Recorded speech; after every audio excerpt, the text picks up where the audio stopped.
Kalian pernah bertanya-tanya, bagaimana Minangkabau yang tadinya punya sistem kepercayaan animisme, lalu terpengaruh Hindu-Buddha, bisa berubah menjadi salah satu benteng Islam terkuat di Asia Tenggara? Proses ini bukan terjadi dalam semalam. Ini adalah sebuah drama panjang yang penuh intrik, negosiasi, bahkan perang saudara berdarah.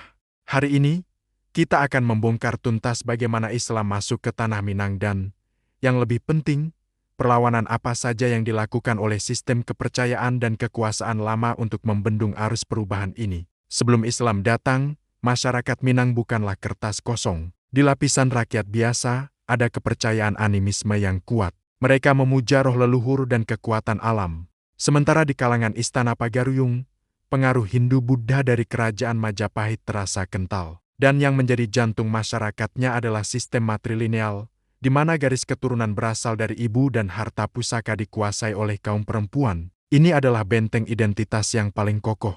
Islam pertama kali masuk melalui pesisir, dibawa oleh para pedagang dan sufi sekitar abad ke-16. Pendekatan mereka pada awalnya sangat cerdas. Kaum sufi, seperti Syekh Burhanuddin Ulakan, tidak langsung menyerang adat.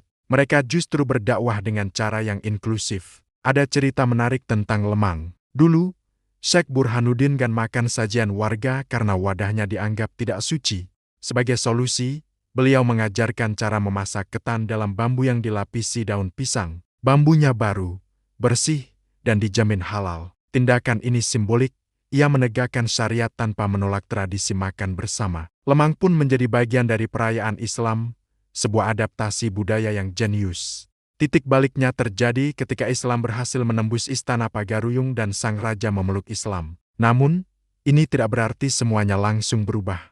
Kaum adat melakukan manuver politik yang sangat cerdik untuk membendung pengaruh Islam. Mereka membentuk sistem kepemimpinan Rajo Tigo Selo atau 3 raja dalam satu takhta. Ada Raja Alam sebagai pemimpin tertinggi, Raja Adat yang menjaga tradisi, dan Raja Ibadat yang mengurus urusan agama Islam. Menariknya, Raja Ibadat ditempatkan di Sumpur Kudus, terpisah dari pusat kekuasaan di Pagaruyung. Ini adalah strategi karantina politik. Islam diberi tempat, tapi ruang geraknya dibatasi hanya pada urusan ritual, sementara hukum tanah dan kekuasaan tetap dipegang oleh kaum adat. Di level akar rumput, perlawanannya lebih mistis. Ada banyak legenda tentang pertarungan kesaktian antara ulama melawan dukun-dukun lokal. Para dukun ini mencoba membuktikan bahwa kekuatan gaib leluhur lebih hebat dari ajaran baru. Selain itu, ada juga pertahanan budaya. Praktik seperti sabung ayam, judi, dan minum tuak yang dianggap maksiat oleh ulama, justru dipertahankan oleh kaum adat sebagai simbol identitas dan perlawanan.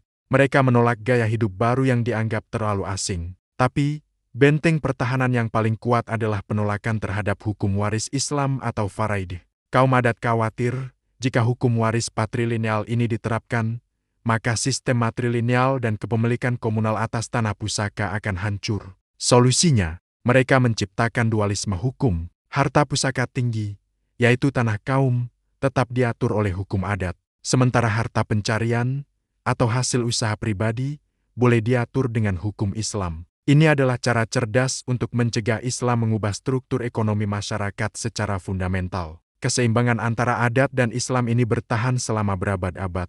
Menghadapi serangan frontal ini, kaum adat melakukan perlawanan terakhir yang paling putus asa. Terjadilah perang saudara yang brutal antara kaum adat dan kaum Padri. Saat posisi mereka semakin terdesak, kaum adat mengambil langkah yang fatal. Mereka meminta bantuan Belanda untuk melawan kaum Padri. Mereka lebih memilih bersekutu dengan penjajah asing daripada harus tunduk pada saudara sebangsa yang berideologi Puritan. Inilah puncak dari upaya sistem lama untuk mencegah dominasi total Islam. Perang ini menghancurkan kedua belah pihak, dan Belanda akhirnya memanfaatkan situasi untuk menjajah seluruh Minangkabau. Setelah penderitaan panjang akibat perang dan penjajahan, kesadaran akan adanya musuh bersama akhirnya muncul. Kaum adat dan kaum agama yang tadinya berperang, akhirnya duduk bersama untuk mencari jalan damai. Momen bersejarah ini dikenal sebagai Sumpah Seti Bukit Marapalam. Disinilah lahir falsafah agung yang menjadi pondasi Minangkabau hingga hari ini. Adat basan di Syarak, Syarak basan di Kitabulah. Artinya, adat harus berlandaskan pada syariat Islam, dan syariat berlandaskan pada Al-Quran. Ini adalah sebuah kompromi besar. Kaum adat akhirnya mengakui supremasi syariat, namun identitas budaya mereka tidak hilang. Sistem matrilineal tetap bertahan dengan penafsiran baru yang lebih Islami, dianggap sebagai bentuk penghormatan kepada ibu yang juga dimuliakan dalam Islam. Jadi, apa yang dilakukan agama sebelumnya untuk mencegah Islamisasi? Pertama, isolasi politik melalui sistem Rajo Tigo Selo. Kedua, perlawanan budaya dengan mempertahankan kebiasaan lama dan sistem ekonomi matrilineal. Dan ketiga, perlawanan fisik total hingga bersekutu dengan penjajah. Pada akhirnya, Islam memang menang, tapi bukan dengan menghancurkan. Islam justru menyatu dengan identitas Minang, dan adat Minang pun menyesuaikan dirinya menjadi sangat Islami. Kisah ini adalah bukti luar biasa tentang bagaimana sebuah identitas baru bisa lahir dari konflik, kompromi, dan sintesis budaya yang kompleks. Sebuah pelajaran sejarah yang sangat berharga bagi kita semua. Terima kasih sudah menyimak. Jangan lupa untuk like, komen, dan subscribe agar tidak ketinggalan konten menarik lainnya. Sampai jumpa.